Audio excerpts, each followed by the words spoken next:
এরপরের থেকে আসলে যে কোর্সগুলো পাবা তোমরা প্রত্যেকটা কোর্সই ইম্পর্টেন্ট, কারণ লাইফে এখন তোমরা কে কোথায় যাবা এখনো কিন্তু তোমরা ডিসাইড করতেছো না। আর কিছুদিন পরে যা হয়তো বা করবা, কেউ হয়তো বা বাইরে হায়ার স্টাডিজের জন্য ট্রাই করবা, কেউ হয়তো বা সরকারি জবের প্রিপারেশন নিবা, কেউ হয়তো বা প্রাইভেট জবে ঢুকবা, ঠিক আছে, কেউ যেখানে যে জব পাই সেখানে ঢুকে যাবো, এরকম একটা কেস। এক একজনের ব্যাপারটা এক এক রকম আছে। এখন তুমি যেখানেই যাও না কেন আর কি, এই আর এক বা দুই সেমিস্টার পরের থেকে সেটার প্রিপারেশন তোমার নিজেকেই নেওয়া শুরু করতে হবে। সরকারি জবের প্রিপারেশন একটা লেন্দি প্রসেসের ব্যাপার। বড় ভাই বা আমাদের এখানে অনেক টিচার আছে, যেমন মিজান বা সিংহ যেটাই করবো না কেন, ওনারা কিন্তু বেশ অনেকদিন ধরে ট্রাই করছে, তারপরে যে একটা সরকারি জবে ওনারা ঢুকছে। বা এমনিও অনেক ফ্যাকাল্টি দেখবা যারা সরকারি জবে মুভ করে অনেক মানে পড়ালেখা করতে হয়। বিসিএস যদি কারো ইচ্ছা থাকে অবশ্যই বিসিএস ট্রাই করতে পারো, এমন না যে বিসিএস এ তুমি এলিজিবল না, অবশ্যই এলিজিবল। কারণ দেখা যাচ্ছে যে গত 2-3 বছর ধরে আসলে প্রাইভেট ইউনিভার্সিটির স্টুডেন্টরাই বিসিএস এ ফলো করতেছে, ঠিক আছে। এটা অনেক কারণ আছে আর কি, কারণ প্রাইভেট যারা আসলে প্রাইভেট ইউনিভার্সিটিতে পড়ে তারা আসলে পরবর্তীতে যে আসলে এই লেখাপড়ার সময়টাতে আসলে অনেক সময় দেয়। আর সত্য কথা বলতে যে প্রাইভেট ইউনিভার্সিটির লেখাপড়ার সিস্টেম আর পাবলিক ইউনিভার্সিটি কিন্তু একটু ডিফারেন্ট। পাবলিক ইউনিভার্সিটি এখন ক্লাস কেমন মনে হলো ক্লাস নেওয়া তো বাদ দাও চলে যেতে পারি, মানে আমার কোনো আসলে বাইন্ডিংস নাই আর কি। কিন্তু প্রাইভেট ইউনিভার্সিটি আমার যেমন একটা বাইন্ডিংস আছে, তোমাদের একটা বাইন্ডিংস আছে, দিন শেষে ক্লাস টেস্ট দিতে হচ্ছে, পরীক্ষা দিতে হচ্ছে, ঠিক আছে। সো একটু ডিফারেন্ট আর কি, কিছুটা মনোযোগী থাকো। পাবলিক ইউনিভার্সিটি হয়তো আমাদের মনে হতে পারে যে পাবলিক ইউনিভার্সিটির এরা আমাদের থেকে মেরিটিয়াস, ঠিক আছে, এই জন্যই ভালো স্টুডেন্ট দিকে ওরা ওখানে চান্স পেয়েছে। বিষয়টা এরকম না, এখানে লাখেরও একটা ব্যাপার আছে আমার কাছে মনে হয়। হ্যাঁ, মানে এখানে আসলে প্রপার টাইমিং এ প্রপার সময় তোমার লাইফটা ক্লিক করতে হবে, যদি ক্লিক না হয় তাহলে হবে না। মানে এটা আমি বলছি কিনা আমি জানি না, ভুলে গেছি। আমি প্রথম দিকে যখন তোমাদের ক্লাস শুরু করছিলাম আমি কিন্তু বইটাও চান্স পেয়েছিলাম, ঠিক আছে। তো বইটের ইলেকট্রিক্যাল আমার পড়ার ইচ্ছা ছিল ইলেকট্রিক্যাল, কিন্তু বইটের ইলেকট্রিক্যালে পাইনি। ওয়াটার একটা সাবজেক্ট আছে ওটাতে পাইছিলাম, তো ওই সাবজেক্ট পড়বো না, এই জন্য প্রাইভেট ইউনিভার্সিটিতে চলে আসছি। হয়তো বইটে ওটাতে পড়লে এখন লাইফ অন্যরকম হতো, ঠিক আছে। দেখা যায় পিডব্লিউডি ইঞ্জিনিয়ার হইতাম, রিডা দেওয়া হইতো, রিডা কম আছে। তো এখন আসলে এটা বলাটা মুশকিল। যেমন এখন তোমরা চলে আসছো প্রাইভেট ইউনিভার্সিটিতে, এখন সামনে যে তোমাদের কিন্তু এখন কম্পিটিশন, তো সবকিছু চিন্তা ভাবনা করে মানে কি করবা লাইফে। আসলে হায়ার স্টাডিজে গেলে বিষয়টা অন্যরকম, বা তুমি এখন সরকারি জবের মধ্যে গেলে সেখানে প্রিপারেশনটা অন্যরকম। বাট এই প্রিপারেশনটা কিন্তু যখনই তুমি ওই যে প্রজেক্ট থিসিস শুরু করলে না, তখন থেকে আসলে একটু প্রিপারেশন নিতে হবে, নেওয়ার বিষয় আছে। তো এই কারণে এই কথাগুলো বলার কারণ হচ্ছে কি এর পরের থেকে আসলে যে সেমিস্টারগুলো তোমরা পাবা প্রত্যেকটা কোর্সই আসলে ইম্পর্টেন্ট। সেটা জব ক্ষেত্রে যাও, হায়ার স্টাডিজে যাও, প্রাইভেট জবে যাও, যেখানেই যাও না কেন, এই নলেজগুলো আসলে ইম্পর্টেন্ট। এই নলেজটা যতটুকু পারো টিচারদের কাছ থেকে, সব টিচার তো আর একরকম ভাবে পড়াবে না, এটাই স্বাভাবিক, ঠিক আছে। আবার সব টিচারের পড়া সবার ভালো লাগে না, এটাই স্বাভাবিক, এটা হবেই। তো যতটুকু পারো টিচারের কাছ থেকে বুঝে নেওয়ার চেষ্টা করো আর কি, কারণ এটাই তোমার বুঝে নেওয়ার সময়। পরবর্তীতে যে হয়তো বুঝে নিতে পারবো না, পরবর্তীতে টিচার হচ্ছে গিয়া ইউটিউব, গুগল, এরাই হচ্ছে তো টিচার হবে আর কি। তো এদের কাছ থেকে হয়তো তুমি শিখতে পারো, বাট এর হাতে কলমে শেখার বিষয়টা টিচারদের কাছ থেকে এখনই শিখে নিতে হবে, এই আর কি। তুই একটু বক্তৃতা দিয়ে দিলাম মহিউদ্দিন, ঠিক আছে স্যার। বক্তৃতা স্যার না, এটা মাঝে মাঝে একটু টিচারদের বক্তৃতা না দিলে ভাই ভালো লাগে। কাউকে অনেকেই প্রেজেন্ট ছিল, অনেকেই প্রেজেন্ট ছিল না, কিন্তু কাউকে অনুষ্ঠানটা অনেক ভালো হয়েছে। মিনা তোমারই বলতেছে, একমাত্র মেয়ে তো পুরো 201 ব্যাচে মনে হয় ওই ক্লাসে আরো 2-3টা আছে। ডিগ্রি সেকশনে তুমি একাই নেত্রী, ঠিক আছে না, একই আছে। আচ্ছা, যাই হোক, প্রোগ্রামটা ভালো হয়েছে, সুন্দর হয়েছে। শেষ পর্যন্ত যারা ছিল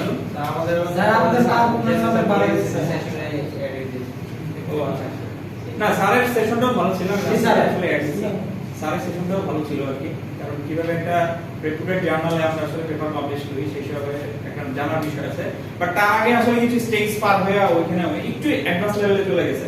আগে তার আগে তোমাকে বুঝতে হবে রিসার্চ জিনিসটা আর একটু এরকম বলছি যে মানে আমরা প্রথমেই হাই লেভেলে হ্যাঁ না, আগে তোমাকে বুঝতে হবে রিসার্চ জিনিসটা কি, তারপরে কনফারেন্স কি জিনিস, জার্নাল কি জিনিস, তা রেপুটেড জার্নাল বলতে আবার কি বোঝাচ্ছে। মানে এই জিনিসের ব্যাকগ্রাউন্ড না হলে স্যারের এই কথাগুলো আসলে আমরা ধরতে পারবো না। স্যার কিন্তু খুব ভালো একটা রিসার্চার, ঠিক আছে, এটা প্রমাণ হচ্ছে সাইটেশন নামে একটা ব্যাপার আছে। সাইটেশন মানে আমি যেই কাজটা করছি এটা আসলে কতগুলো মানুষ এজ এ রেফারেন্স হিসেবে ইউজ করছে। আমি একটা বই মানে আমি যদি একটা বই লিখি, এই বইটা কতগুলো ইউনিভার্সিটিতে আসলে পড়ানো হয় সেটার উপরে কিন্তু আমার একটা মানে বইয়ের যে ভ্যালু সেটা কিন্তু ডিপেন্ড করতেছে। এবং বইটা যেহেতু আমি রাইট করছি তার মানে এর সাথে আমারও একটা ভ্যালু জড়িত আছে। তো যত বেশি ইউনিভার্সিটিতে পড়াবে তত বেশি ভালো। যেমন এই যে মরিস ম্যানো, তার বই ম্যাক্সিমাম ইউনিভার্সিটিতে পড়ানো হয়। ডিজিটাল ইলেকট্রনিক্সে কিন্তু আরো প্যারালালি অনেক বই আছে, ঠিক আছে, তুমি সার্চ দিলে দেখবে অনেক রাইটারের অনেক বই আছে। বাট মরিস ম্যানোই কেন পড়তেছি? কারণ উনি বইটা এত ইজি ওয়েতে লিখছে যে যে কোনো লেভেল থেকে তুমি জিনিসটাকে আসলে বুঝতে পারবে। আর এখনকার বইগুলোতে তুমি যে আসলে দেখো আরো কিছু বই আছে, এই যে আমি তোমাদেরকে বিভিন্ন প্রবলেম সেট করে দিচ্ছি, তাই না? এই তোমার মেকআপ এক্সামের যে সি কোশ্চেনটা ছিল মাথার উপর দিয়ে গেছে, একেসি মাথার উপর দিয়ে গেছে। তা এই প্রবলেমটা তো নিশ্চয়ই আমি কোথা থেকে দেখা সেট করছি। হ্যাঁ, আমি তো মাথা থেকে বসে বসে সেট করি না, এত বড় জ্ঞানী মানুষ আমিও না।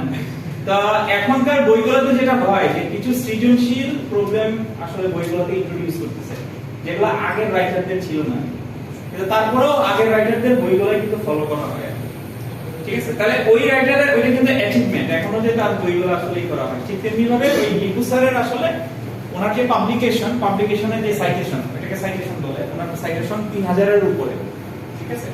এগুলা লাখের উপরে থাকে আর কি। কিন্তু ওনার মানে এখনকার সময়ে ইয়াং জেনারেশনের মধ্যে উনি বেশ ভালো আর কি। এই ধরনের লেভেলে আসাটা একটু ডিফিকাল্ট আর কি। শিয়াব স্যার যেমন 1000 ছুঁই করতেছে আর কি, সেই তুলনায় উনি শিয়াব স্যারের জুনিয়র আর কি, সেই তুলনায় উনি অনেক আগে গেছে রিসার্চের দিক থেকে। তো এই জন্যই আর কি ওনার টকটা আসলে ভালো হওয়ার কথা। কিন্তু ভালো হয়েছে, আমি ক্লাস ছিল তো আমি লাস্টের 10 মিনিট দেখছি যে আসলে কিছুটা মাথার উপর দিয়ে যাচ্ছে, সবাই আসলে বিষয়গুলো অনেক ক্যাচ করতে পারবে না। কারণ আগে রিসার্চ কি জিনিস সেটা একটু বুঝতে হবে, তারপরে পাবলিকেশন বলতে আসলে কি বোঝায়, মানে রিসার্চটা কিভাবে পাবলিকেশন আকারে নিয়ে যেতে হবে, ঠিক আছে, কোন জিনিসটাকে আমরা আসলে পাবলিশ করতে পারি আর কোন জিনিসটাকে পাবলিশ করতে পারি না, এই বিষয়গুলোর ধারণাটা আমাদের একটু ক্লিয়ার থাকতে হবে। তারপরে অন্যান্য বিষয়গুলোতে যে বুঝতে পারবো, এগুলা আস্তে আস্তে তোমরা হয়তো বুঝতে পারবা। তোমাদের একটা দুই সেমিস্টার পর থেকে প্রজেক্ট শুরু হবে, তো তখন যে আসলে তোমরা আসলে বুঝতে পারবা যে এই বিষয়গুলো কি। কারণ সুপারভাইজার অবশ্যই তোমাদেরকে গাইড করবে। আগে একটা ট্রেন্ড ছিল যে না সুপারভাইজাররা যে কোনো ভাবে আসলে তোমাদের থিসিস কমপ্লিট করলেই হয়। এখন আসলে সুপারভাইজার চেষ্টা করে যে তোমার ওয়ার্কটা কিভাবে পাবলিশ করা যায়। আর আমাদের নিজস্ব যেহেতু গ্রিন ইউনিভার্সিটির এফএসসি ব্যানারে হচ্ছে কি একটা কনফারেন্স হয় আর কি, এই কিছুদিন পরেই আছে আর কি। তো ওই কনফারেন্সটাও বেশ ভালো একটা নাম অর্জন করছে আর কি ওয়ার্ল্ড ওয়াইড। তো ওই কনফারেন্সেরও তুমি যদি পেপার দাও সেটাও তোমার একটা অর্জন হবে আর কি। আর অনেকেই বলে, বাট এর সাথে আমি খুব একটা একমত না। আবার একমত বলা যায় যে মাস্টার্স করার ক্ষেত্রে তোমার যদি একটা পাবলিকেশন থাকে আর কি, সেটা ভালো। এটা এই অর্থে তোমার আসলে রিসার্চ কি জিনিস সেটা তুমি জানো আর কি, এই অর্থে আর কি, ঠিক আছে? কিন্তু থাকতেই হবে এমন কোনো বাধ্যবাধকতা নেই, থাকলেও ভালো। অনেক স্যার প্রেফার করে যে আমি অবশ্যই রিকমেন্ড করব মাস্টার্স করতে যাওয়ার জন্য, ঠিক আছে? বিএসসি পরপরের সময়টা নষ্ট না করে তুমি মাস্টার্স করতে যাও, যদি তোমার ফ্যামিলি ব্যাকগ্রাউন্ডে সেভাবে আসলে তোমাকে সাপোর্ট দিতে পারে। কারণ মাঝখানে একটা গ্যাপ তৈরি হয়ে গেলে লেখাপড়ায় আর করতে ইচ্ছা করে না, খুব স্বাভাবিক হবে। তুমি যদি 1-2 বছর জব করো না, তখন আর মানে পড়ালেখাটা ঠিক মাথায় ঢুকে না। কিন্তু একটা কন্টিনিউশন থাকলে তখন আসলে হয়তো তুমি শেষ করে আসতে পারো। বাট এখনকার সময় আসলে মাস্টার্সই অ্যাভেলেবেল, বিএসসি তে আরো পরে কথা। সো মাস্টার্সটা তুমি যদি করে আসো তাও একটা গ্রেড উপরে উঠলা। আর যেহেতু প্রাইভেট ইউনিভার্সিটিতে করা, তুমি যদি বাইরে থেকে একটা মাস্টার্স নিয়ে আসো, যেমন আমার কখনোই গ্রিনে ঢোকার কথা না, জাস্ট একটা ফরেন ডিগ্রি ছিল দেখে আমি হয়তো গ্রিনে চান্স পাইছি লেকচারার ভাবে, ঠিক আছে? এরকম একটা বিষয়। কিন্তু তোমার যদি একটা ডিগ্রি ফরেন থেকে থাকে তাহলে তোমার নিজের জন্য ভালো হবে। আর অবশ্যই বিদেশ একটা ডিফারেন্ট ইস্যু, মানে এটা একটা ডিফারেন্ট বিষয়। বিদেশে গেলে তখন বুঝতে পারবো যে ডিফারেন্ট বিষয়টা কি আর কি। সবারই আর কি যাওয়া উচিত, মানে এটা তুমি নিজেকে চিনতে পারবে, লাইফটাকে বুঝতে পারবে, ঠিক আছে? ডিফিকাল্টিস ফেস করার মানে মন মানসিকতাগুলো আসবে, যেটা অনেকেই মনে করে যে স্যার আমি তো সেই, যেমন এই যে মিজান বলে, মিজান স্যার চলে গেছে, ও ওই রুয়েট লাইফ থেকে ওর ফ্যামিলি থেকে বাইরে। তো অনেকেই এরকম আছে যারা হচ্ছে গিয়ে হয়তো অনেকদিন ধরে ফ্যামিলির সাথে থাকো না, ঢাকায় হয়তো বা ফ্রেন্ডদের সাথে থাকো বা মেসে থাকো, এরকম অনেক বিষয় আছে। কিন্তু এই লাইফটা ওই লাইফটার মধ্যে সম্পূর্ণ ডিফারেন্ট। এখানে হইলেও তুমি বাংলা ভাষায় কাউকে তোমার মনের ভাব প্রকাশ করতে পারতেছো, কোন একটা সলভ হলে সেটা প্রবলেম সলভ করতে পারছে, কিন্তু ওখানে পুরো ডিফারেন্ট কালচারটাই ডিফারেন্ট। সো এইটার অভিজ্ঞতা তোমাকে মানে জীবনে অনেক সাহস যোগাবে, মানে কিছু বড় বড় কিছু করার একটা সাহস যোগাবে। বাইরে যদি যাও ঘুরে আসো তাহলেই বুঝতে পারবে। লেকচার এখানেই শেষ করি, আবার আরেকদিন কোনদিন লেকচার দিবেন। এগুলোই পাওয়া যাবে না, এই লাইফে স্যার এই না পাওয়া যাবে, বিভিন্ন বিষয়ে বলা উচিত, তো টিচারদেরই বলা উচিত। সবাই স্যার নিজে থেকে বলা, জিজ্ঞেস করে শোনায় আমাদের এসে স্যার নিজে না, এটা হঠাৎ করে মনে হলো এই জন্য একটু বললাম আর কি, এটা বললাম। আমাদের sir thesis sir sir publication এর উপর একটা সেশন কি মানে এখন আসলে আমাদের গ্রিন ইউনিভার্সিটির ট্রিপল ডিপার্টমেন্টে কিন্তু অনেকগুলো মানে আমাদের ইয়ে আছে, ডক্টরেট আছে, প্রত্যেকে এই বিষয়ে আসলে অভিজ্ঞ। তো আমাদের তো শেয়ার সরকার ঘোষণাই করলো, এবং তোমরা ওপেনলি জানো যে 1 তারিখ থেকে উনি জয়েন করতেছে এবং এজ এ হেড হিসেবে জয়েন করতেছে। তো ওনার আন্ডারে হয়তো এরকম সেশন হওয়ার সম্ভাবনা খুবই বেশি আর কি। মানে উনি তো সবসময় বুঝো যে একটা ডিফারেন্ট প্ল্যান নিয়ে আগায়, এবং ওনার অনেক ডিফারেন্ট প্ল্যান আছে এবার আসার পরে। তো এই প্ল্যানগুলো অবশ্যই স্টুডেন্ট কেন্দ্রিক, ঠিক আছে, স্টুডেন্ট কেন্দ্রিক এবং টিচার ডেভেলপমেন্ট কেন্দ্রিক। তো এইসব প্ল্যানগুলো যদি আমরা এক্সিকিউট করতে পারি, এগুলো বিষয়ে অবশ্যই তোমরা ভালোই একটা নলেজ হবে।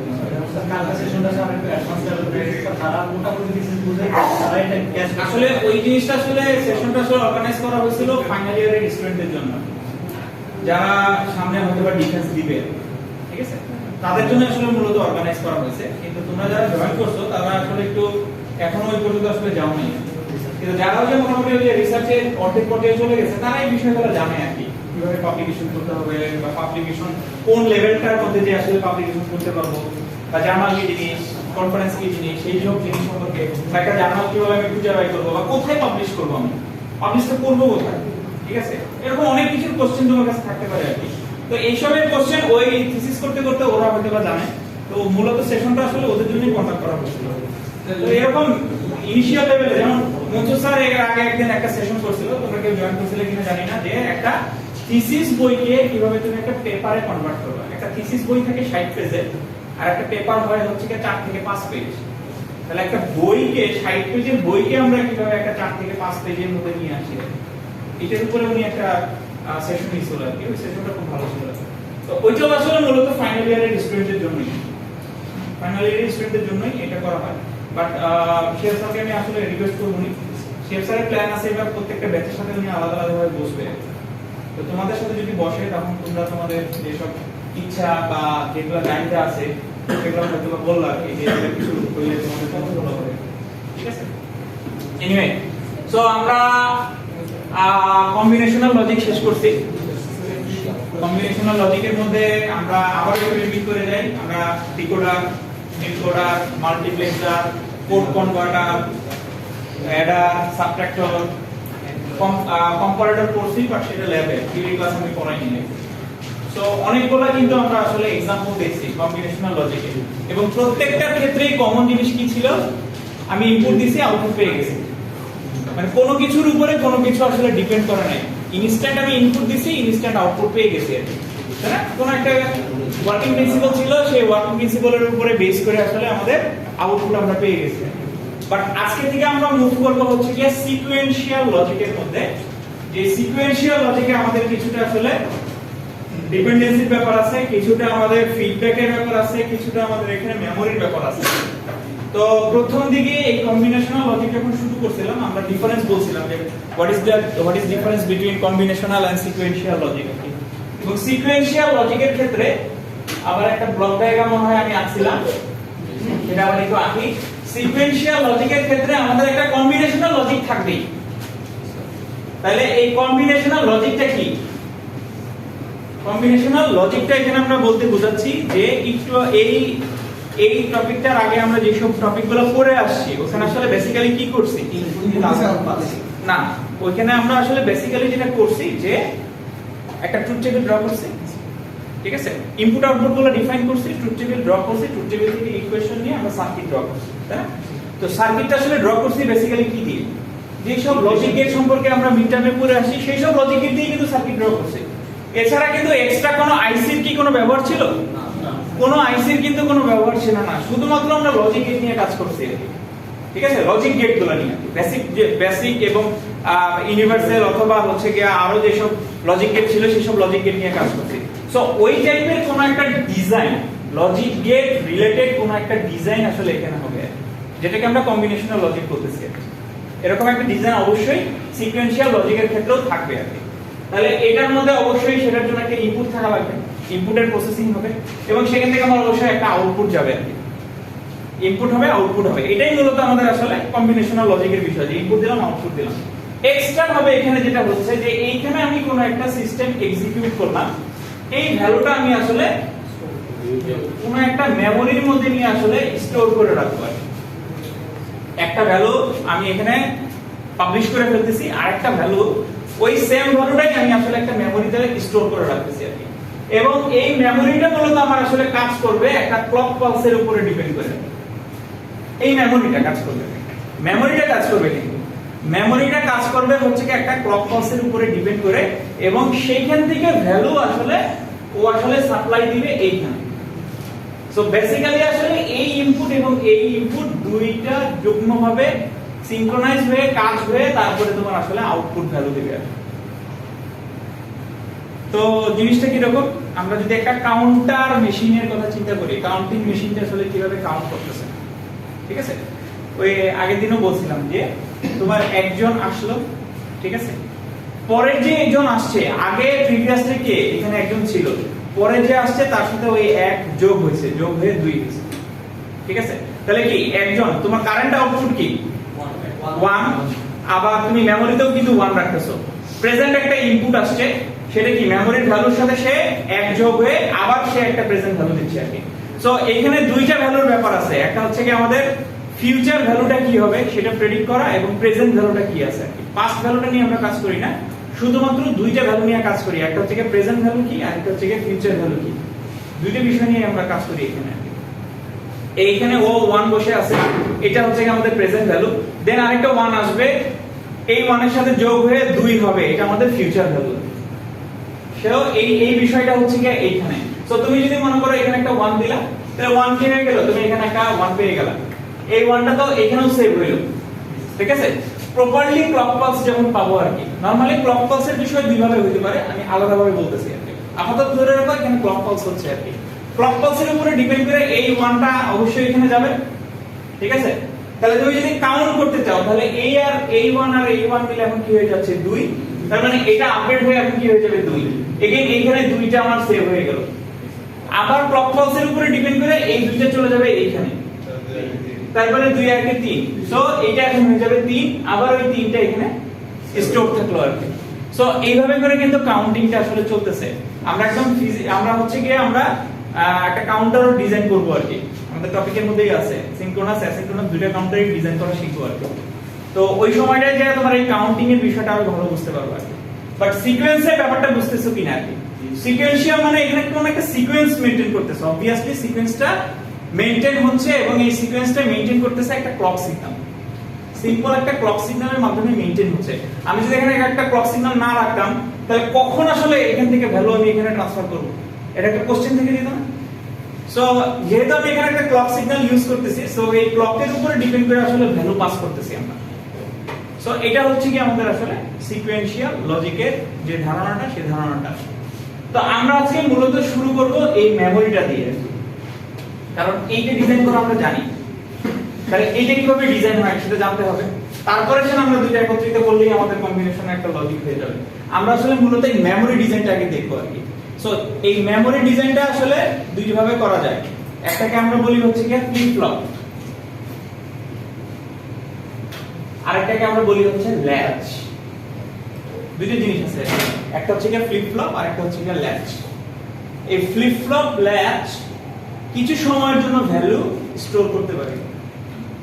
সো এই কতক্ষণ ধরে ভ্যালু স্টোর করতে পারবে এটা সম্পূর্ণ ডিপেন্ড করবে এই ক্লক সিগন্যালের উপরে, ঠিক আছে? এখন ক্লকের বিষয়টা একটু বুঝে নেই আর কি, তারপরে ওই দুটোতে আবার জ্যাক করব আমি আর কি। ক্লকের বিষয়টা কি দেখো, আমরা জানি যে ক্লক এই সময়টা অন আছে আর এই সময়টা অফ আছে, তাই না? এতটুকু তো আমরা বুঝতে পারতেছি। এবং এই জিনিসটাও বলছি যে এইদিকে আমার যখন যাচ্ছে, এটা যদি আমি 0 ধরি, এটা যদি 1 ধরি, তার মানে আমার ভ্যালু 0 থেকে 1 এর দিকে যাচ্ছে এই সময়। এটাকে আমরা বলি হচ্ছে যে রাইজিং এজ। বা এটাকে আমরা পজিটিভ এজও বলি। এই কথা মনে আগেও বলছি আর কি। ঠিক আছে, রাইজিং এজ বা পজিটিভ এজ এই কথাটা মনে রাখতে হবে। ঠিক আছে, এটা কিন্তু খুব ইম্পর্টেন্ট একটা টার্ম, রাইজিং এজ অথবা পজিটিভ এজ। ম্যাক্সিমাম ক্ষেত্রে পজিটিভ এজ কথাটা ইউজ করে আর কি। সো এটা মানে হচ্ছে কি আমাদের পজিটিভ এজ।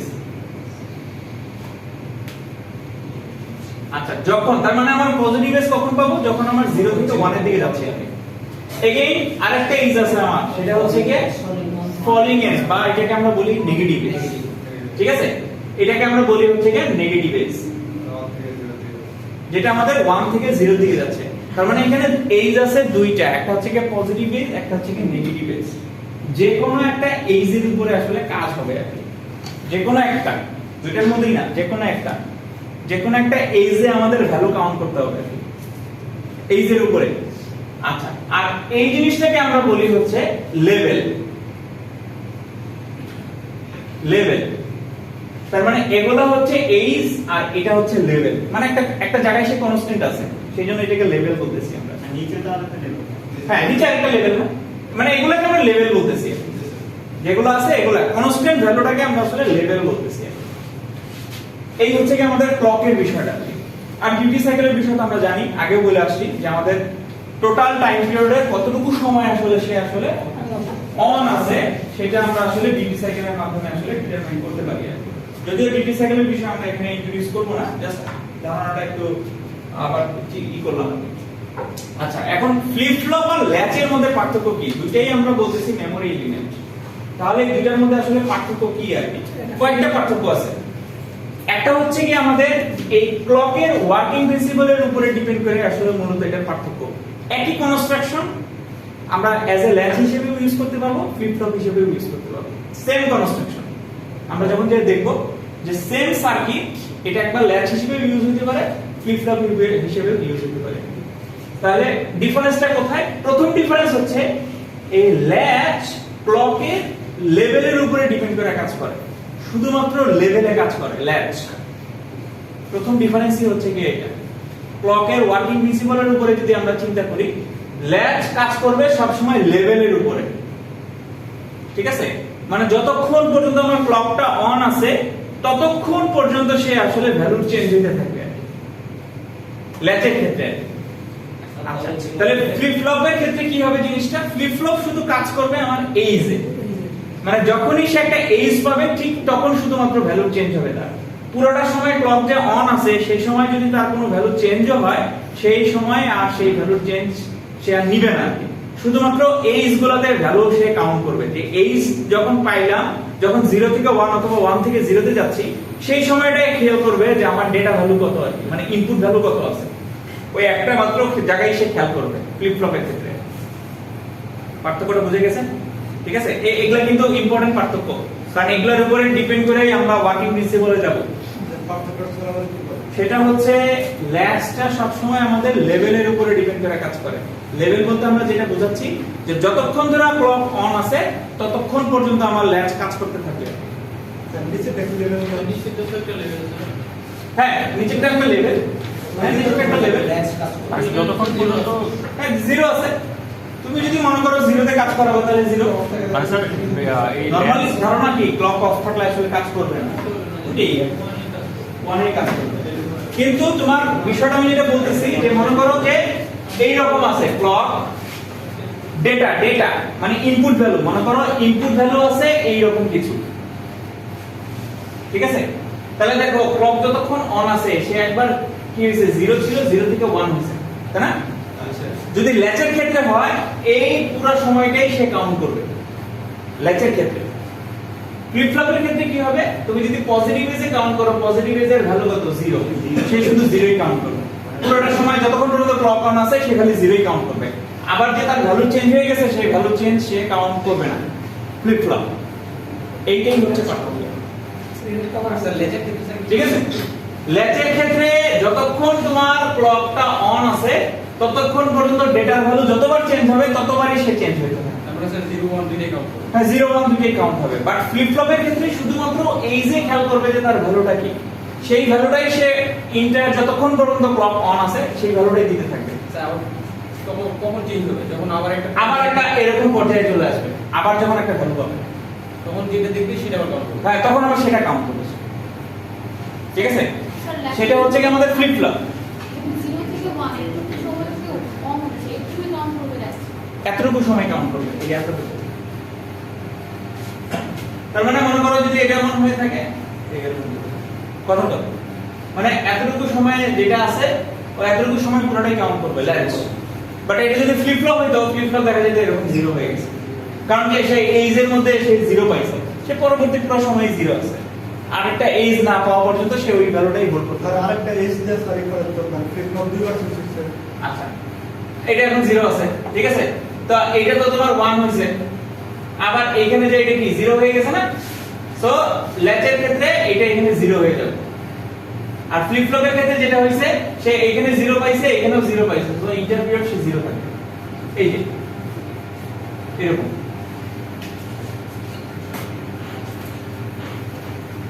ল্যাচ ফ্লিপ ফ্লপটা এইখান থেকেই তোমাদের একটু ভালো করে বুঝতে হবে। কঠিন কিছু না, খুবই সোজা জিনিস। খালি এই যে এখানে প্রবলেমটা হয় যে অনেক কিছু ওই যে মানে আবার সিকোয়েন্স করে আমরা মেইনটেইন করে নিয়ে আসবো, তো ওই জিনিসটা একটু বোঝার বিষয়টা একটু ডিফারেন্ট, মানে একটু ডিফারেন্ট এই আর কি, আর কিছু না। আমরা এই বিষয়ে আরো ক্লিয়ার হবো আমরা যখন একদম কোন একটা সার্কিট ডিজাইন করবো, ওখানে আমরা ট্রিক দেখবো, ওখানে আমরা টাইমিং ডায়াগ্রাম দেখবো, ওখানে যেন তোমার আরো ক্লিয়ার হবে। ঠিক আছে, আচ্ছা, এটা গেল একটা পার্থক্য। সেকেন্ড পার্থক্য, ল্যাচে আমাদের ক্লক ইউজ হইতেও পারে, নাও হতে পারে ল্যাচে, বা ফ্লিপ ফ্লপে অবশ্যই আমাদের একটা ক্লক ইউজ হবে। ক্লক ইউজ করা ছাড়া আমরা ফ্লিপ ফ্লপ ডিজাইন করতে পারি না, বাট ল্যাচের ক্ষেত্রে অপশনাল, হইতেও পারে নাও হতে পারে। ঠিক আছে, 3 নাম্বার বিষয়টা হচ্ছে ল্যাচ সব সময় ডিজাইন করি আমরা বেসিক লজিক গেট দিয়ে, বা লজিক গেট দিয়ে, বেসিক না লজিক গেট দিয়ে আমরা ডিজাইন করি ল্যাচ। কিন্তু ফ্লিপ ফ্লপ যখন আমরা আসলে ডিজাইন করি, আমরা ল্যাচের হেল্প করি। ল্যাচ থেকে ফ্লিপ ফ্লপ তৈরি হয়, আর ল্যাচ তৈরি হয় গেট থেকে, লজিক গেট থেকে। ঠিক আছে, ল্যাচ তৈরি হয় লজিক গেট থেকে, ফ্লিপ ফ্লপ তৈরি হয় ল্যাচ থেকে। এটা তো স্যার একটা পার্থক্য। হ্যাঁ, এটা পার্থক্যই, বললামই তো পার্থক্য। ঠিক আছে, ফ্লিপ ফ্লপ তো লেসের উপর ডিপেন্ড করছে। ল্যাচের উপর ডিপেন্ড করতেছে।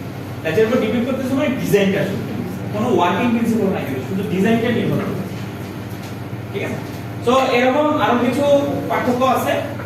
তো পার্থক্যগুলো একটু তোমরা ওই আমি যে লেকচার নোট দিছি সেখানেও পাবা, অথবা গুগল করো সেখানেও পাবা। কিন্তু এখান থেকে তুমি পারো 5টা পার্থক্য আসলে তোমরা ধরে রাখো আর কি, নোট ডাউন করে রাখো। পরীক্ষায় কিন্তু বলছি যে পার্থক্য আসার সম্ভাবনা এবার 8 থাকতে পারে, কারণ অলরেডি আমরা কম্বিনেশনাল সিকোয়েন্সিয়ালের একটা পার্থক্য দেখে আসছি, ল্যাচ ফ্লিপ ফ্লপের একটা পার্থক্য দেখব, পরবর্তীতে যে আমরা সিরিয়াল ডাটা প্যারালাল ডাটার একটা পার্থক্য দেখব, আবার সিনক্রোনাস কাউন্টার অ্যাসিনক্রোনাস কাউন্টারের একটা পার্থক্য দেখব।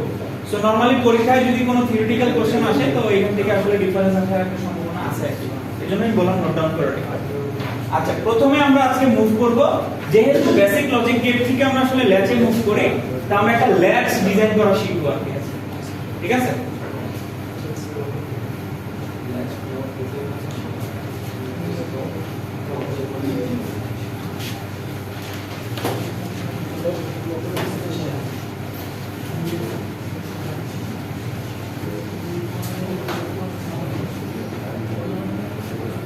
সো আমাদের শীটের এখন আমরা আমাদের এই শীটটা কাজে লাগবে।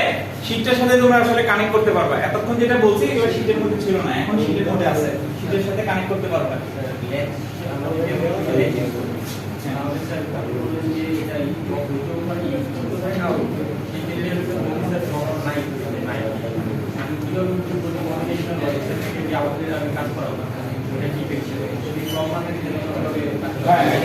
এখন বুঝে নিই তাহলে বুঝতে পারবে, একটা আসি তাহলে বুঝতে পারবে। একটা এক্সাম্পল নিয়ে নিই আমরা ল্যাচের মধ্যে যে জিনিসটা দেখবো, এটাকে আমরা বলি হচ্ছে কি বেসিক এসআর ল্যাচ।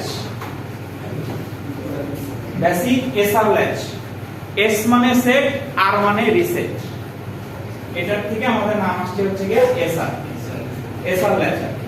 সো এটা আমাদের দুইটা ওয়েতে ডিজাইন করা যেতে পারে। ইউনিভার্সাল গেটের যে দুইটা ভার্সন আছে, নর এবং ন্যান্ড, দুইটা দিয়ে ডিজাইন করা পসিবল। সো একটাকে আমরা বলি নট টাইপ, আর একটাকে বলি ন্যান্ড টাইপ। ঠিক আছে, সো আমরা ফার্স্টে নট টাইপটা দেখি আর কি। যে কোনো মেমরি আমাদের যে সব মোবাইল ডিভাইস আছে বা যে কোনো জায়গায় যে মেমরিগুলো আছে, প্রত্যেকটা মেমরি আমাদের নট টাইপ ন্যান্ড টাইপ দিয়ে ডিজাইন করা পসিবল। ঠিক আছে, কারণ যেহেতু আমাদের ইউনিভার্সাল গেট, আমরা জানি যে ইউনিভার্সাল গেট দিয়ে আসলে যে কোনো সার্কিট ডিজাইন করা পসিবল। সো প্রত্যেকটা মেমরি ডিজাইন আমাদের এই নট বা ন্যান্ড দিয়ে করা পসিবল। সাধারণত NAND বা NOR কোনটা দিয়ে বেশি ফ্লিপ-ফ্লপ বা ওখানে ডিজাইন করা হয়? ন্যান্ড দিয়ে।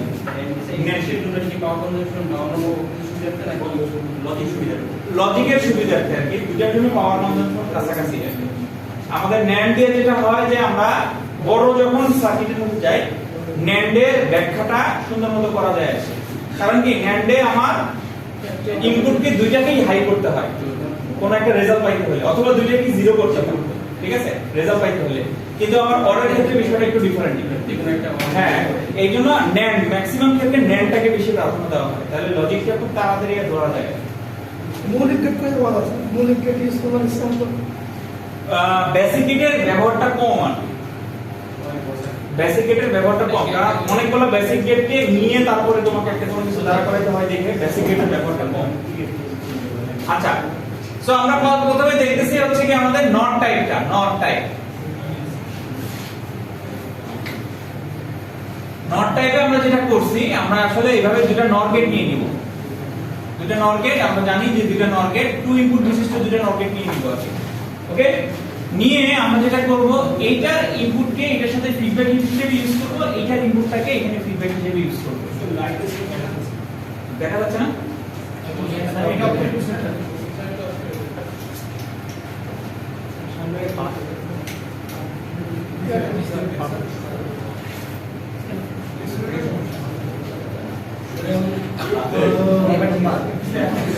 হ্যাঁ, এটা পারফেক্ট না?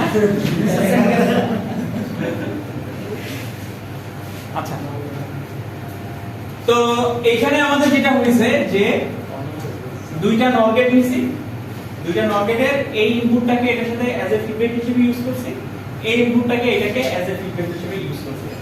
ওকে,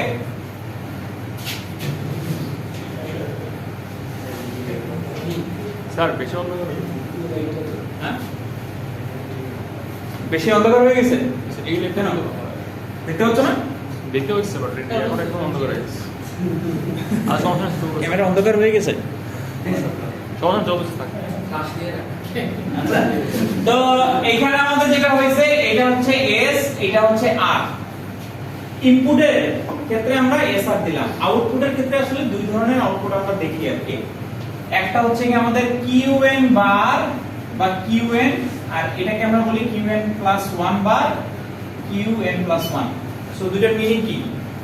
কিউএন আর কিউএন বার, এইগুলা হচ্ছে কি আমাদের প্রেজেন্ট আউটপুট বা প্রেজেন্ট স্টেট, তাই বলি না কেন, present output value, present state বলি আর কি।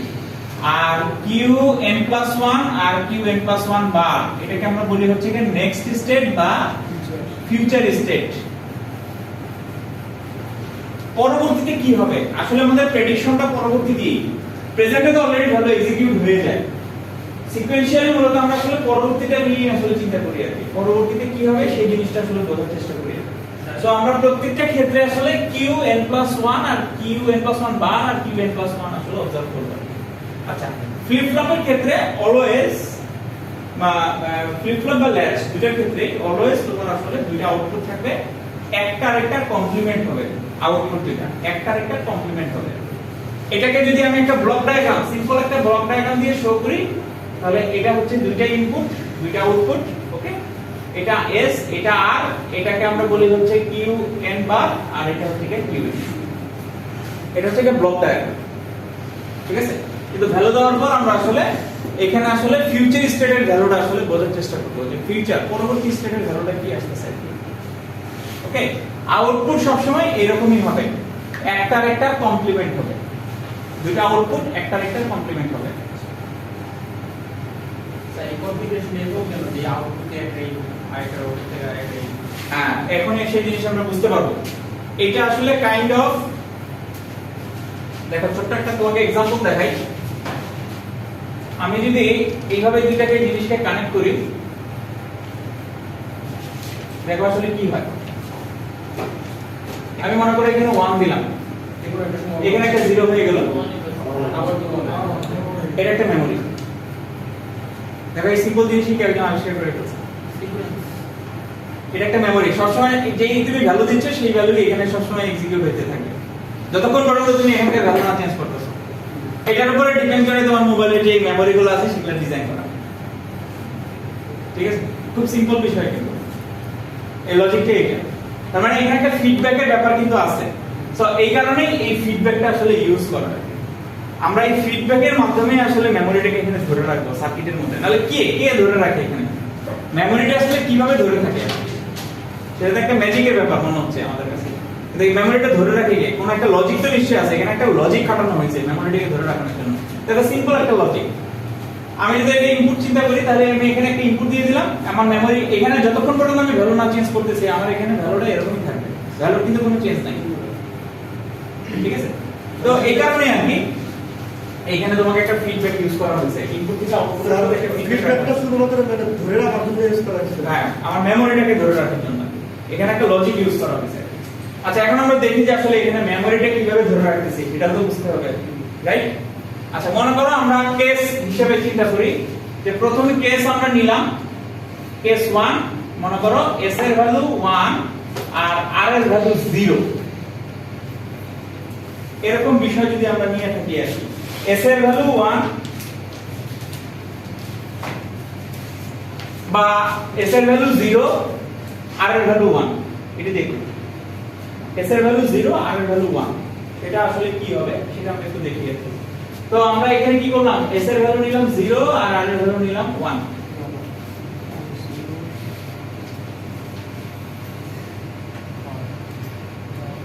আচ্ছা, মনে করো এখন আমি qn বের করতে চাচ্ছি, qn, ঠিক আছে, qn না অ্যাকচুয়ালি qn+1 বের করতে চাচ্ছি। qn টা আমার প্রেজেন্ট ইনপুট।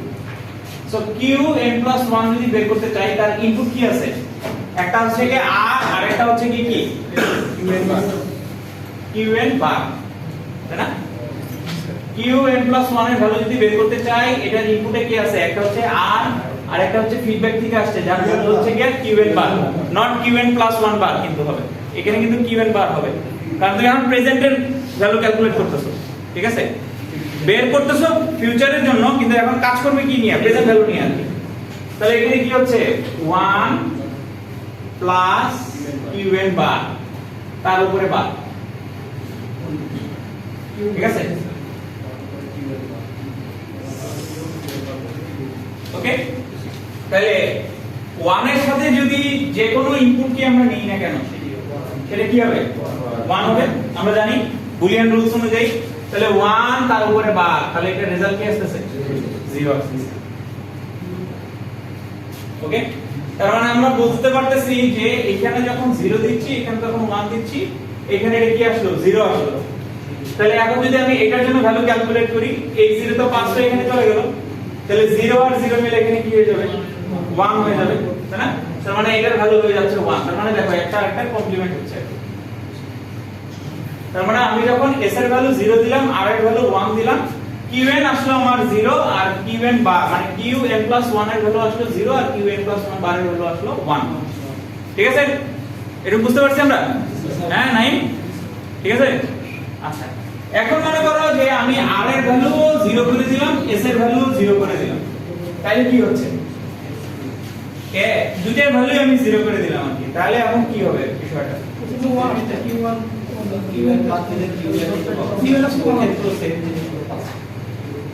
যদি এখন আমরা ভ্যালু ক্যালকুলেট করি তাহলে এটা কি হয়ে যাচ্ছে? এটা এখানে আছে কি 0 আর এটা এখানে আছে, তাহলে 0 প্লাস সামথিং, তার মানে এখানে ভ্যালু আসছে কি বার মানে qn, তাই না? তাহলে qn এর ভ্যালু এখানে কি আছে? 0। আগের স্টেপ থেকে আমি দেখে আসছি, আগে থেকে এখানে সেভ করা কি ছিল? 0 সেভ করা ছিল, তাহলে 0ই থাকতেছে। এখানে যে ভ্যালুটা ছিল সেই ভ্যালুই থাকতেছে, ভ্যালুর কোনো চেঞ্জ হচ্ছে না। বুঝতে পারলাম? দেন qn+1 বারটা যদি ক্যালকুলেট করি এখানে কি আছে? s প্লাস qn বার, না qn তার উপরে বার, তার মানে 0 প্লাস qn তার উপরে বার, তার মানে qn বার। সো qn ভ্যালু কত আছে? 1 আগে থেকে ছিল, তার মানে 0 ছিল 0ই আছে, 1 ছিল 1ই আছে। এটাকে আমরা বলি মেমরি স্টেট, এটাই মেমরি। আগে যে ভ্যালুটা ছিল সেই ভ্যালুটাই এখনো রয়ে যাচ্ছে, ভ্যালুর কোনো চেঞ্জ হচ্ছে না। তার মানে আমি যদি কোনো ভ্যালুকে এখানে স্টোর করতে চাই তাহলে ইনপুটে আমার s এর ভ্যালু 0 এবং r এর ভ্যালু 0 দিতে হবে, তাহলেই সেটা আমার মেমরি হয়ে যাবে। আমার মনে হয় বুঝতে অনেক কিছু সমস্যা হয়েছে স্যার, যেহেতু হ্যাঁ? তাই হলো আমার 0 1 সেমি তো আসবে। হ্যাঁ এটা তো 0 সেমি তারপরে যেটা আসছে আবার 0 1 দেওয়ার পরে তো সেমি আসবে। 01 প্রথমে আমরা 01 দিয়ে নিছি, 01 দেওয়ার ফলে আমার আউটপুট ভ্যালু আসছে 01, ঠিক আছে। এখন এই 01টাকে আমি হোল্ড রাখতে চাচ্ছি, মেমরি করে রাখতে চাচ্ছি, তাহলে সেই ক্ষেত্রে s এর ভ্যালু যদি 0 এবং r এর ভ্যালু যদি 0 দেই তাহলে আমার যে আউটপুট ভ্যালু ছিল সেই আউটপুট ভ্যালু থাকবে, সেটাই আমরা বলতে চাচ্ছি। ভ্যালু কিন্তু কোনো চেঞ্জ হয় না, ওটাকে আমরা বলতেছি মেমরি। আগের থেকে হ্যাঁ, আগেরটাকে আমরা মেমরি করে রাখতেছি, ভ্যালু কোনো চেঞ্জ হচ্ছে না। তার মানে যতক্ষণ পর্যন্ত আমি আসলে মেমরি করে রাখতে চাই আমি এটাকে আসলে কাইন্ড অফ অফ করে রাখতেছি। 0 দেওয়ার অর্থ তো আসলে অফ করে রাখা, এটা আমি আসলে অফ করে রাখতেছি সিস্টেমটা। এবং আমরা বেসিক্যালি বুঝতেই পারতেছি কোন সিস্টেম অফ করে রাখলে মেমরিতে আসলে সেটি ওই জিনিসটাই করছি আর কি, ঠিক আছে। বুঝতে পারলাম না, আবার বুঝাবো। স্যার, qn plus 1 এই যে কিউ এন প্লাস কথা শুনে নিই। qn plus 1 যেটা আমরা ইকুয়েশনটা ফর্ম করতে করতে কিভাবে বের করব? এটা? s plus qn উপরে বাইরে কিভাবে এটা? আইডেন্টিফাই করব? এই যে এটা এখান থেকে qn plus 1 bar equals to কি আছে s আর এই যে qn, তাহলে s plus qn কি এর জন্য বার হবে উপরে, এটাই লিখছি s plus qn তার উপরে বার। তাহলে s এর ভ্যালু আমরা কি নিছি 0, এজন্য এখানে 0 বসিয়ে দিয়েছি। তো 0 plus qn মানে যে qn ই হবে qn বার, তাহলে qn বারের ভ্যালু কত আছে 1, সেটাই এখন ফিউচার স্টেট ভ্যালু হয়ে যাবে, ঠিক আছে। এখন আবার উল্টা আসো, মনে করো আমি s এর ভ্যালু 1 করতে চাচ্ছি আর r এর ভ্যালু 0 করতে চাচ্ছি, তাহলে এখন দেখো কি আসে। s এর ভ্যালু 1 r এর ভ্যালু 0 করতে চাচ্ছি, তাহলে কি আসবে? ওকে, সো s এর ভ্যালু 1 যেহেতু করছি আমরা এখন এখান থেকে দেখি আর কি। মনে করো qn+1 বারের ভ্যালু বের করতে চাচ্ছি, ঠিক আছে। qn+1 বারের ভ্যালু বের করতে চাচ্ছি, তাহলে এটার ভ্যালু যদি বের করতে চাই তাহলে এখানে আমার কি আছে s আর qn, তাহলে কি হবে s plus qn তার উপরে বার, তাই তো? আচ্ছা, তাহলে এখন s এর ভ্যালু কি দেওয়া আছে 1, qn বার अगेन 0 হবে। তার মানে এটা যদি 0 হয় obviously এটা আমার 1 পাবো, তার মানে এখন কিন্তু ভ্যালু চেঞ্জ হয়ে গেল, তাই না? এখানে এখন 0 হয়ে গেল, এখানে এখন 1 হয়ে গেল। কখন হইলো? যখন আমি s এর ভ্যালু 1 দিলাম আর r এর ভ্যালু 0 দিলাম। তার মানে 0 1 দিলে এক রকমের ভ্যালু আসতেছে, 1 0 দিলে আরেক রকমের ভ্যালু আসতেছে। এগেইন তুমি এখন এখানে 0 0 ইন্ট্রোডিউস করে দেখো, এই ভ্যালুটাই থাকবে, ভ্যালু কোনো চেঞ্জ হবে না। তুমি এখানে যদি 0 0 ইন্ট্রোডিউস করো সেম ভ্যালুটাই থাকবে। এইজন্য 0 0 টাকে আসলে বলতেছে হচ্ছে মেমরি স্ট্রিং। ওকে, প্রবলেমটা হচ্ছে যখন আমি দুটাতেই 1 1 দিয়ে দিচ্ছি, ওই জায়গায় যে একটা প্রবলেম হয়। যেমন এখানে যদি আমি 1 দেই তাহলে আমার এটাও 0 হয়ে যায়, এটাও 0 হয়ে যায়। আমি যদি এটা ক্যালকুলেশন করে দেখি আর কি, এটাও 0 হবে, এটাও 0 হবে। সো দুইটাই যদি 0 হয়ে যায় তাহলে তো হচ্ছে না, কারণ এটার কমপ্লিমেন্ট এটা হওয়ার কথা, এটার কমপ্লিমেন্ট এটা হওয়ার কথা। এইজন্য s এর ভ্যালু যখন 1 এবং r এর ভ্যালু যখন 1 হচ্ছে সেটাকে আমরা বলি হচ্ছে কি ইনভ্যালিড স্টেট, ঠিক আছে। আনস্টেবল একটা ব্যাপার আছে, আনস্টেবল সার্কিট আনস্টেবল কন্ডিশনে চলে যায়, ইনভ্যালিড স্টেটে চলে যায় আর কি। অনেক সময় দেখি আমরা গার্বেজ ভ্যালু আসে আর কি, এইটা হচ্ছে কি গার্বেজ ভ্যালুর স্টেট আর কি। এই সময় তোমাকে ভুল ভ্যালু দেখাবে, সঠিক ভ্যালু দেখাবে না, ঠিক আছে, যদি s এর ভ্যালু 1 এবং r এর ভ্যালু 1 হয়ে যায়। আচ্ছা, সবগুলা কথাকে আমরা মনে করো এখন একটু সামারি করি একটা ট্রুথ টেবিলের মাধ্যমে। s নিলাম, r নিলাম, আমরা বের করতে চাচ্ছি qn প্লাস s এবং r এর সেট বলতে না r এর সেট বলতে, হ্যাঁ। এটা কি জন্য? এটা নাম দিয়েছে জাস্ট কিছুই না, সেট রিসেট নাম দিয়েছে আর কি। এখান থেকে তুমি সেট রিসেটের কন্ডিশনটাকে আসলে রিট্রিভ করতে পারো। এই রকম এই যে আমি দেখাচ্ছি আর কি, দাঁড়াও, এটা মনে করো কমেন্টসের পার্ট। সো আমার কন্ডিশন কয়টা? 4টা। আমি জানি এই 4টা কন্ডিশনই আমার কাজ করতে থাকে। সো আমরা যেটা দেখলাম, যদি 0 0 হয়, s এর ভ্যালু 0, r এর ভ্যালু 0 হয়, তাহলে আগের স্টেটে যে ভ্যালুটা ছিল সেই ভ্যালুটাই সে আসলে হোল্ড করতেছিল আর কি। বেসিক্যালি এটা qn এবং qn বার হবে। আগের ভ্যালু কি আছে সেটা তো আমি জানি না, প্রতীকী অর্থে আমরা লিখে দিলাম যে আগের ভ্যালু কিউএন আর কিউএন পাব, এটাকে আমরা বলি হচ্ছে কি মেমরি।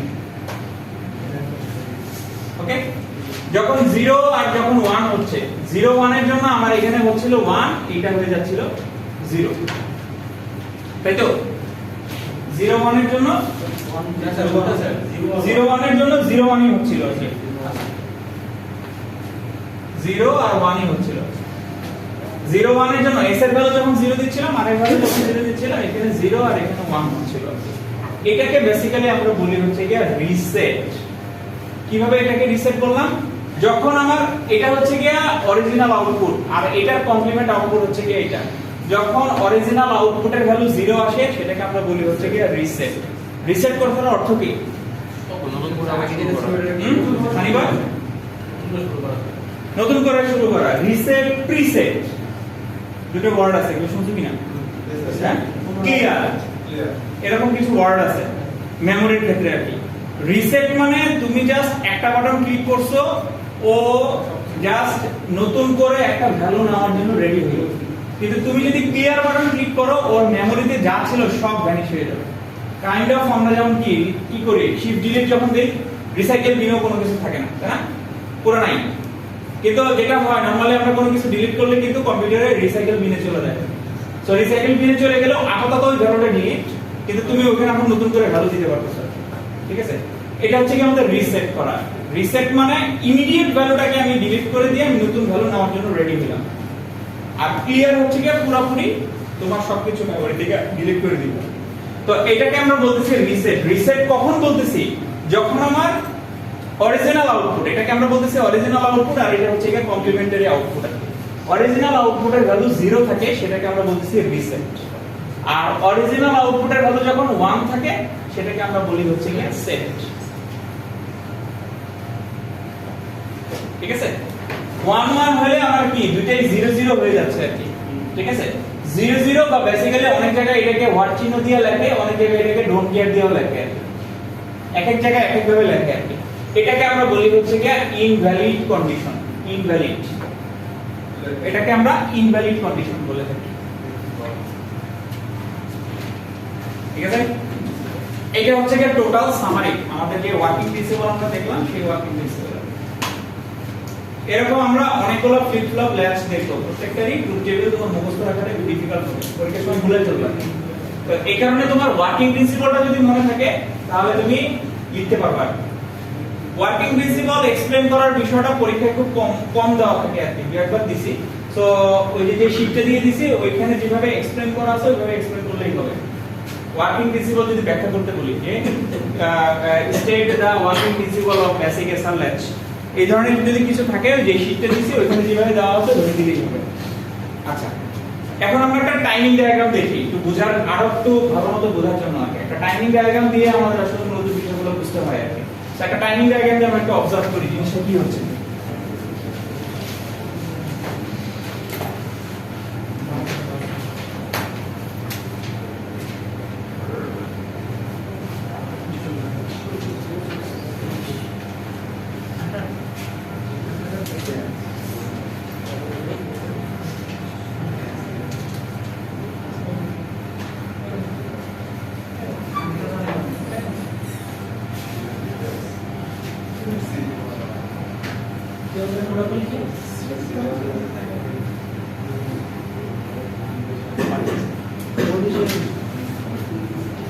মনে করো এরকম কিছু তোমাকে ইনপুট দেওয়া আছে, দুটো ইনপুট দিয়ে দিলাম যে এস এবং আর এর দুটো ইনপুট দেওয়া আছে, তুমি এখন আউটপুট ভ্যালুটা আসলে ক্যালকুলেট করে বের করবে। আউটপুট বলতে বোঝাচ্ছি ওই কিউ এবং কিউ বার, এই দুটোর ভ্যালু আসলে বের করতে হবে। ওকে, সো প্রথমে আমরা যেটা করব অবশ্যই দাগ টেনে নিব। যখনই আমার কোনো ভ্যালু চেঞ্জ হচ্ছে সেই জায়গাটায় আমরা দাগটা টেনে নিব। এভাবে দাগটা টেনে নেওয়ার পরে তুমি চাইলে এটাকে মার্কিং করে নিতে পারো তোমার সুবিধার্থে। মার্কিং বলতে 0 0 1 0 0 1 0 0 1 1 0 1 0 1 1, এবার তুমি মার্কিং করে নিতে পারো, ভ্যালুগুলো মার্কিং করে নিতে পারো। দেন নরমালি আমরা যেভাবে আসলে টাইমিং ডায়াগ্রাম শিখছি সেভাবেই মুভ করব, যে 0 0 এর জন্য আসলে কি হবে? আচ্ছা, ফ্লিপ ফ্লপ ডিজাইন বা ল্যাচের ক্ষেত্রে যখনই আমরা টাইমিং ডায়াগ্রাম করব, দেখো প্রথম স্টেটের ভ্যালুটা কিন্তু আমি জানবো না। কারণ কি প্রিভিয়াসলি আগে কি ছিল তার উপরে ডিপেন্ড করতেছে প্রথম স্টেটের ভ্যালু। আগে মেমোরিতে কি ছিল সেটা তো আমি জানি না। সো যেহেতু জানি না, তুমি তোমার ইচ্ছা মতো যে কোনো একটা কম্বিনেশন ধরে নিতে পারো, কিউ এবং কিউ এর পারের জন্য যে কোনো কম্বিনেশন ধরে নিতে পারো। ওকে, যেমন এখানে তোমার 0 0 আছে, সেটার সাথে এটার কোনো মিলবে না, কারণ 0 0 থাকলে এখানে বলা কিউ এন আর কিউ এন পার। তো আসলে বেরি করতে হবে তোমার কিউ এন এবং কিউ এন পার। তো তুমি তো জানো না এখানে ভ্যালু কি আছে, তো তুমি যে কোনো ভ্যালু আসলে এখানে ধরে নিতে পারো, কোনো সমস্যা নেই। ভাই আসসালামু আলাইকুম। আমাদের দুইটাতেই মনে করো 0 0 আছে, কথার কথা আমরা ধরে নিলাম, এটা কিন্তু ধরে নিলাম। আরে ভাই ওকে, দেন আমাদের 1 0 হইলো, 1 0 এর জন্য ভ্যালু কি আছে? 1 আর 0। সো আমি যা এরকম ভ্যালু আছে সেরকমই মুভ করি, এটা 1 হবে, এটা 0 হবে। তো 0 0 ধরে নিলাম, 1 0 হইলো আর কি। 1 0 এর জন্য আমাদের 1 0 ই হয়। ধরে নিছি, এটা ভুল নাই কোনো। আমি ধরে নিলাম যে দুটোই আমরা 0 0 অবস্থানে আছে। হ্যাঁ, কমপ্লিমেন্ট হওয়ার কথা, এটা জাস্ট ধরে নেওয়া ভালো আর কি। চাইলে তুমি এরকমও ধরে নিতে পারো যে এটা 0 আর এটা 1, কোনো ম্যাটার না। ইনিশিয়াল ভ্যালু ইচ্ছা মতো ধরতে পারো, তাতে কোনো ভুল নাই, ঠিক আছে? দেন 0 1 এর জন্য কি হবে? এটা হয়ে যাবে 0, এটা হয়ে যাবে 1 0 1, ঠিক আছে? 0 0 এর জন্য কি হবে? মেমরি। মেমরি মানে কি প্রিভিয়াস স্টেটে যে ভ্যালুটা ছিল সেই ভ্যালুটাই সে কন্টিনিউ করবে। তার মানে 0 ছিল সে 0ই কন্টিনিউ করবে, 1 ছিল সে 1ই কন্টিনিউ করবে, ঠিক আছে? মেমরি যেহেতু আছে। দেন 0 0 এর পরে দেখা যাচ্ছে আসলে 1 1, ঠিক আছে? 1 1 মানে হচ্ছে কি আমাদের কি ইনভ্যালিড স্টেট। এই কারণে আমরা যেটা করব, এখানে আসলে 0 হবে না 1 হবে আমি তো জানি না। আমরা জাস্ট এই জায়গাটাকে এইভাবে মার্কিং করে এখানে হোয়াট চিহ্ন দিয়ে দিব, এইভাবে। সরি, পুরোটা হবে, এটা হোয়াট চিহ্ন দিয়ে দিব। মানে স্পেশালি ওই পোরশনে আমার আসলে কি ভ্যালু হবে আমি আসলে জানি না, ঠিক আছে? এখানে আমি একটু চেঞ্জ করে দিলাম, 0 0 এর জন্য কি 0 আর 1 এই জায়গাটা একটু চেঞ্জ করি। সরি, তোমরা মনে হয় আইডিয়া করছো, কিন্তু তারপর একটু চেঞ্জ করতেছি বোঝানোর সুবিধার্থে আর কি। 1 1 এর জন্য তো আসলে ইনভ্যালিড, আমি আসলে বুঝতেছি না যে কি হবে। এইজন্য আমি আসলে এখানে ডট ডট এখানে ডট ডট দিয়ে এখানে একটা কোশ্চেন বোধক চিহ্ন দিয়ে দিব যে এটার ভ্যালু কি হবে, আনডিটারমাইন্ড, আমি জানি না। কিন্তু দেখো 1 1 এর পরে 0 0 আসছে, মানে যেটাকে বলতেছি আমরা মেমরি। তার মানে 1 1 এর পরে যদি 0 0 আসে, তোমার তো মেমরিতে কি ভ্যালু আছে তুমি জানোই না আর কি। তার মানে অবশ্যই এই জিনিসটাই কন্টিনিউ করবে এবং তারপরে আর কোনো ভ্যালুই তুমি ক্যালকুলেট করতে পারবে না। পুরো সার্কিট এখন আনস্টেবল কন্ডিশনে চলে গেছে, তোমার এখন যত কিছুই থাকুক না কেন, ঠিক আছে? কন্ডিশনটা কি তাহলে? 1 1 এর পরে যদি 0 0 আসে, সার্কিটের আর কোনো ভ্যালুই ডিটারমাইন করা যাবে না, ঠিক আছে? পুরোটাই। 1 এর পরে যদি 1 0 থাকতো তখন তাহলে করতে পারবে, তাতে তো কোনো সমস্যা নেই। হ্যাঁ, যেহেতু এখন মেমোরিতে তোমার সঠিক মেমোরির ভ্যালু আসে নাই, পরবর্তীতে তো ও তো প্রিভিয়াস স্টেটের উপর ডিপেন্ড করে কাজ করতেছিল, সো ও আর কোনো ভ্যালুই ঠিকমতো ক্যালকুলেট করতে পারবে না, প্রত্যেকটা ভ্যালুই ভুল দেবে। আগেরটার সাথে ইনভাইট করেছে। হ্যাঁ, আরেকটা যেহেতু ইনভ্যালিড ছিল আর কি। আচ্ছা ইনভ্যালিড হইলো 1 1 হইলো 1 1 হইলে ইনভ্যালিড হয়ে গেল, তারপরে যদি 1 0 থাকতো, হ্যাঁ, তাহলে 1 0 অনুযায়ী 1 0 হবে। 1 1 এর পরে যদি 0 0 ছাড়া মেমরি ছাড়া অন্য যে কোনো ভ্যালু থাকতো তাহলে তো সেই ভ্যালুটা এক্সিকিউট হবে, তাতে তো কোনো সমস্যা নেই। মেমরি এসেই সমস্যা করে দিচ্ছে, মেমরি করানো যাবে আর করা লাগবে না, সুবিধা আছে। কিন্তু সার্কিটের পারফরম্যান্স তো ভালো আসবে না, এটা ভুল হয়ে যায় ডিজাইন কোথাও, ঠিক আছে? মোটামুটি আমরা বুঝতে পারলাম বিষয়গুলো।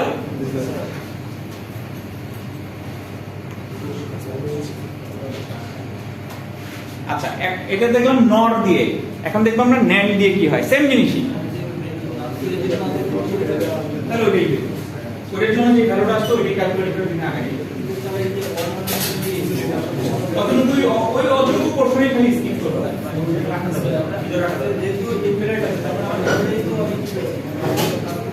মেমরি কাজ করে না। এই জন্য তো মেমরি যদি আসে তাহলে আমার সার্কিট কাজ করবে না। মেমরি ছাড়া অন্য কোনো ভ্যালু আসলে 1 0 আসলে সে 1 0 দিবে, 0 1 আসলে সে 0 1 দিবে, ঠিক আছে? তাহলে ওইটার সাথে আবার যে পুরো ডিজাইনটা সেটা কাম করতে হবে সিস্টেমে আনস্টেবল কন্ডিশন চলে যাচ্ছে এক্সাক্ট ভ্যালুটা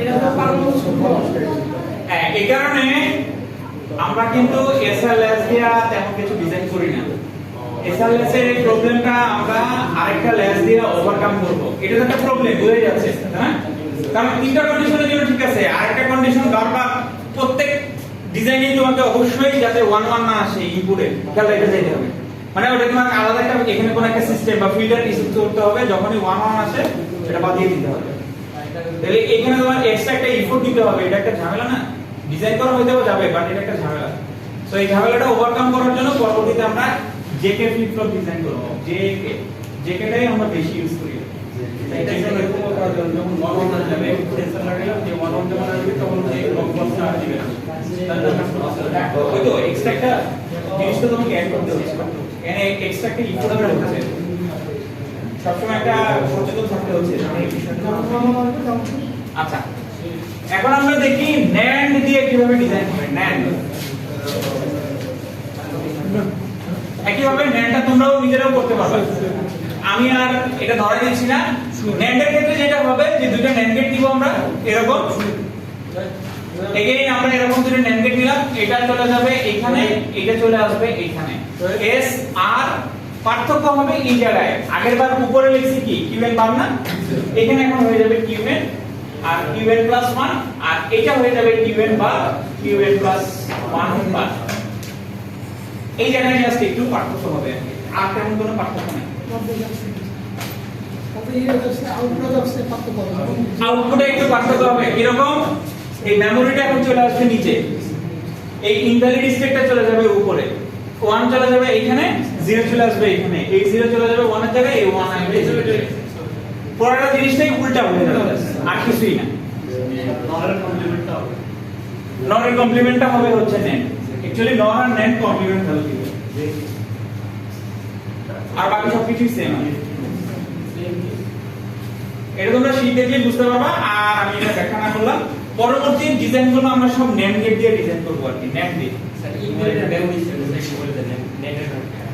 ও একটা মতো হবে এটা হবে এখানে আর এটা হবে এখানে কারণ কি তোমার দুইটা 1 1 হলেই ভালো পাবে 0 0 হলে ভালো পাবে না এই কারণে এটা ইনভার্টেড চলে যাচ্ছে 1 1 দেওয়ার ফলে যেহেতু তুমি ভালো পাচ্ছ এই জন্য সে আমার সেটা মেমোরিতে বসাইলেই বুঝতে পারবে ভালো বসাইলে ঠিক আছে আচ্ছা এটা আমাদের ল্যাচ ফ্লিপ ফ্লপটা মনে হয় নেক্সট ক্লাসে আমরা করি ঠিক আছে বাকিটা বুঝতে সমস্যা হবে না এতটুকু যদি বুঝতে পারো বাকিটা বোঝাটা খুবই ইজি খুব ডিফিকাল্ট কিছুই না আর কি